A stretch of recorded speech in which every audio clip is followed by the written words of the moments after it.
नमस्कार, मैं हूं अनिल और आप देख रहे हैं ब्लंट पहाड़ी चैनल। आज 28 मई है और आज है जयंती वीर सावरकर की। तो चलिए आज बात करेंगे भारतीय स्वतंत्रता संग्राम के सबसे महान योद्धा वीर सावरकर की। कांग्रेसी और वामपंथी अक्सर वीर सावरकर का अपमान करते हैं और उन्हें कायर कहते हैं। जानेंगे आज कि ऐसा क्यों है। हाँ, सावरकर कायर थे क्योंकि वो एक ब्राह्मण थे और ब्राह्मण होने के बावजूद भी वो छोटी जाति के लोगों के साथ बैठकर भोजन किया करते थे। उन्होंने एक ऐसे मंदिर का निर्माण करवाया था जहाँ पर ऊंची छोटी सभी जाति के लोग मिलकर पूजा किया करते थे। उनका कहना था कि हिंदुइज्म एक धर्म नहीं बल्कि जीवन जीने का एक तरीका है। तो ब्राह्मण कुल में पैदा हुआ कोई व्यक्ति यदि ऐसी बातें करे तो उसे अवश्य ही कायर कहा जाएगा। हाँ, सावरकर कायर थे क्योंकि उन्होंने अस्पृश्यता, अंधविश्वास, नारी दमन, बाल विवाह, जाति प्रथा जैसी कई कुरीतियों का विरोध किया।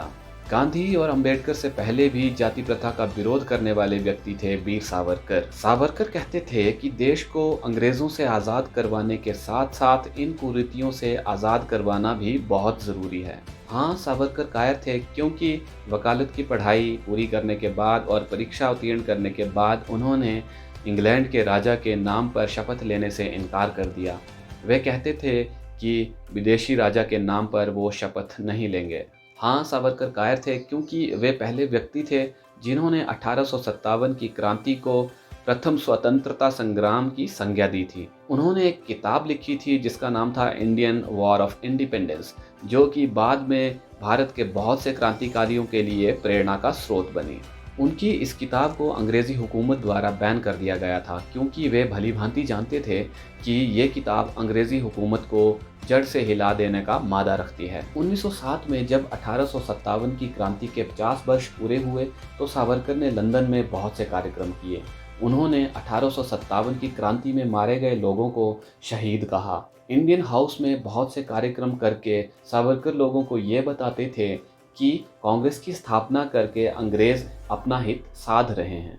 लंदन के इंडियन हाउस में जहां सावरकर रहते थे वहां आज भी एक बोर्ड है जिस पे लिखा हुआ है Vinayak Damodar Savarkar, Indian patriot and philosopher. हाँ, सावरकर कायर ही थे क्योंकि 1905 में जब मोहनदास करमचंद गांधी महात्मा नहीं कहलाए थे और यहाँ तक कि वो भारत में भी नहीं थे, तब भी विदेशी कपड़ों की होली जलाने वाले पहले व्यक्ति वीर सावरकर ही थे। पूर्ण स्वराज की बात कहने वाले पहले व्यक्ति भी वीर सावरकर ही थे। उनका कहना था कि पूर्ण स्वतंत्रता से कम उन्हें कुछ भी स्वीकार्य नहीं है। हाँ, सावरकर कायर ही थे क्योंकि 1906 में उन्होंने ही महात्मा गांधी को दक्षिण अफ्रीका में रंगभेद के प्रति लड़ाई लड़ने के लिए प्रेरित किया था। उनसे मुलाकात के बाद ही महात्मा गांधी ने पूछा था कि वो अपनी लड़ाई को कैसे लड़ सकते हैं। हाँ, सावरकर कायर थे क्योंकि उन्हें 1910 में अंग्रेज़ी हुकूमत के खिलाफ विद्रोह करने के लिए और साजिश करने के लिए गिरफ्तार किया गया। 1 साल तक चले मुकदमे के बाद 1911 में उन्हें काला पानी की सज़ा सुनाई गई। सावरकर ने 12 साल अंडमान की जेल में बिताए जहां पे कैदियों का जीवन नरक तुल्य था। सावरकर को एक काल कोठरी में रखा गया था जहां रोशनी के लिए एक छोटा सा रोशनदान था। उनका मनोबल तोड़ने के लिए कैदियों को उनके सामने फांसी दी जाती थी और उनकी लाशों को उनके सामने लाकर रख दिया जाता था। कई कैदी ऐसी यातनाओं से तंग आकर पागल हो गए और कईयों ने खुदकुशी कर ली, लेकिन सावरकर ने हार नहीं मानी। उन्होंने बहुत सारी याचिकाएं दायर की और उसमें उन्होंने कहा यदि उनका अपराध बहुत बड़ा है तो उन्हें ना छोड़ा जाए, लेकिन कई ऐसे कैदी हैं जिनका अपराध बहुत छोटा है, उन्हें इस नरक से रिहा कर दिया जाए। इस बात से पता चलता है कि सावरकर सिर्फ खुद के बारे में ही नहीं बल्कि दूसरों के बारे में भी सोचते थे।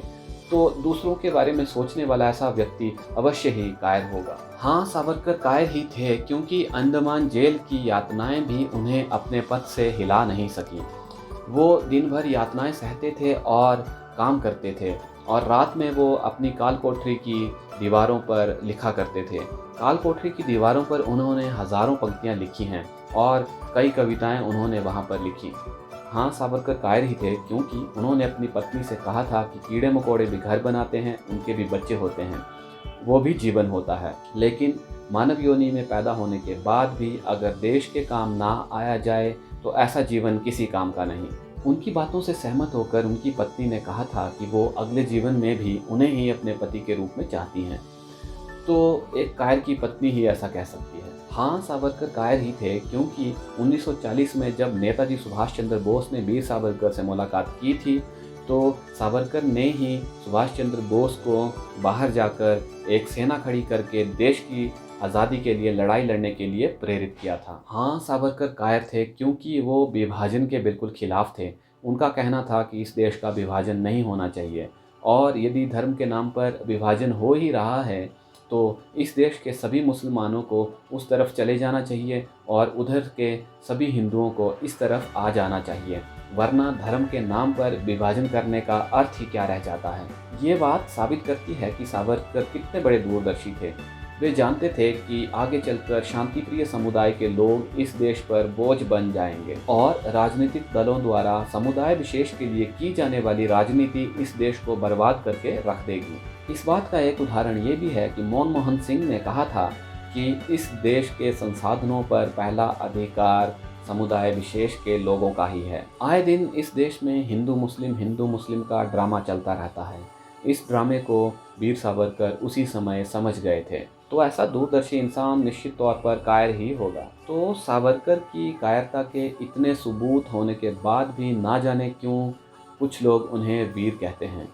मैं तो श्रीमान राहुल गांधी जी की बातों से बिल्कुल सहमत हूँ कि सावरकर एक कायर थे, लेकिन एक बात समझ नहीं आती कि उनकी दादी श्रीमती इंदिरा गांधी जी ने क्यों सावरकर को एक क्लासिकल रेवोल्यूशनरी और पेट्रियट कहा था। तो ये था आज का वीडियो। उम्मीद है आप ज़्यादा से ज़्यादा लोगों तक इसे शेयर करेंगे। जय हिंद।